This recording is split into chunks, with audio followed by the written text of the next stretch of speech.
Hello, world and universe. Welcome to the Trevor Donald Experience. Manifest your truth. And if you're new to the channel, please hit that like and subscribe button. And for my continued followers, I want to say thank you. And this is an opinion-based video channel where I try to open your eyes and ears to some of the travails and trepidations that take place throughout our cities, our states, our country, and sometimes around the world. And this one is straight out of Florida. When we talk about chaos and disruption throughout our cities and communities, many times there's chaos and disruption within our own homes and the four walls from which we come from and live. And this is a shocker that has to deal with a son and a mother. So here we go. Totally shocked. Longtime friends say slain frost-proof teacher was born to educate. The people who knew Elvia Espinosa, 46, says she was born to be a teacher. She was just one of those people that just has that heart for people, especially children. Dr. Lori Hutto, an associate professor and chair of teacher education at Warner University. Dr. Hutto first met Espinosa when they both worked at Frost-Proof Middle Senior High School. Espinosa was not yet a teacher, and Dr. Hutto said she encouraged Espinosa to become one. Everything about her is the characteristic you would want for somebody educating your child, said Dr. Hutto.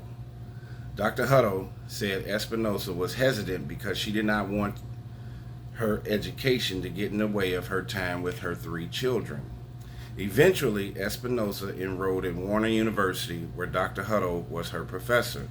She received her degree and eventually became a second-grade teacher at Ben Hill Griffin Elementary School in Frostproof. She was teaching there and pursuing her master's degree when she bumped into Dr. Hutto a week or so ago.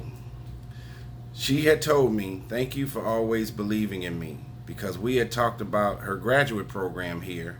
And so I looked at her and said, "Well, thank you for being somebody I can believe in," said Dr. Hutto.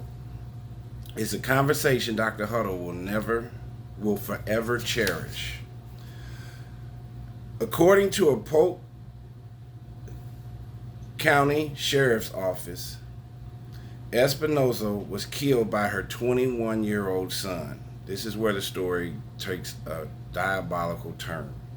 Emmanuel Espinosa stabbed his mother 70 times and also used pre-med training to kill her. He was a pre-med student at the University of Florida, the sheriff says. He comes home from college. He talks to his mom every other day.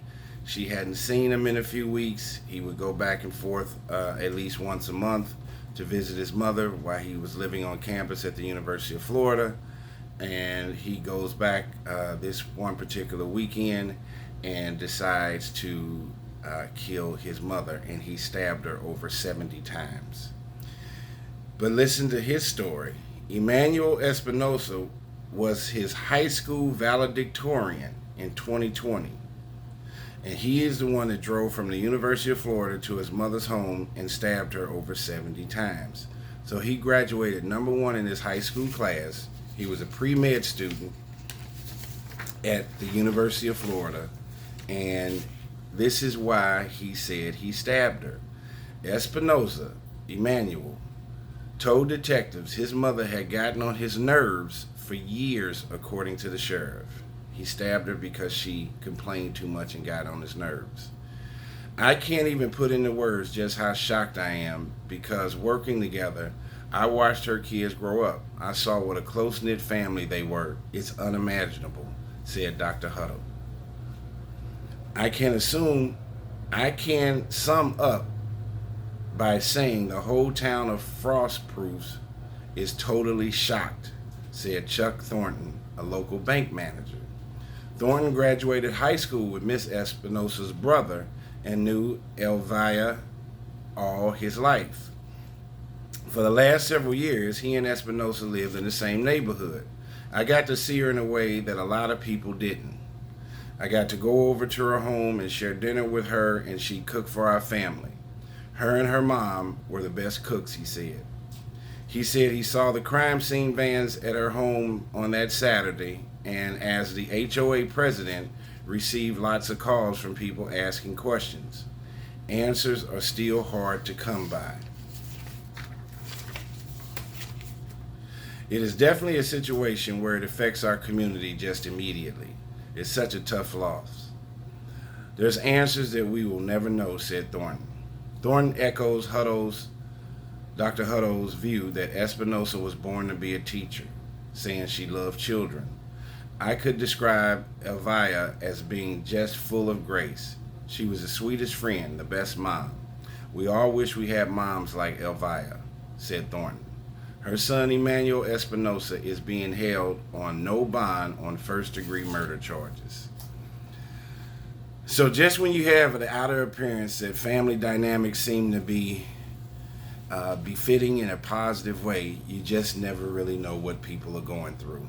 That's why pushing their buttons, getting into arguments with family or friends is not something that I try to live my life by. I try to exude positivity, and I want that back. Pushing someone's button, even in the form of bullying or gossiping, you never know what's going on in the psyche of someone. Mental illness is a real thing, just like diabetes and heart disease. I keep saying it all the time. I think that son, Emmanuel, was probably very stressed out, being a pre-med student at the University of Florida, graduating valedictorian in 2020. There probably were high expectations from his family and what he had for himself. And maybe he was not living up to those expectations, and he decided to take it out on his mother. Maybe his mother was pressuring him to be a doctor, and he didn't really want to be one. Quite possibly, with the last name Espinosa, maybe they were first or second generation over here in America, and she's a teacher, and she wanted her son to have the greatest opportunity to be successful and live the American dream by becoming a doctor. Maybe that wasn't his inevitable intent. I don't know, but I will say that I believe, as a middle-aged man who has raised 3 children, that Emmanuel was suffering from depression. He had a mental breakdown, anxiety, and was his mother, he said his mother got on his nerves for years. Was she pressuring him to be something that was more important to her than to him? Many times you'll have parents and grandparents that are living their lives through their children and grandchildren's success when they didn't get an opportunity to attain their personal goals, and sometimes that puts added pressure on young folks. This is a different day and time. There are so many forces and external stimuli that can point a young person in a positive or a negative direction. That it is a very tough time to be a teenager or a college student, let alone the cost of tuition.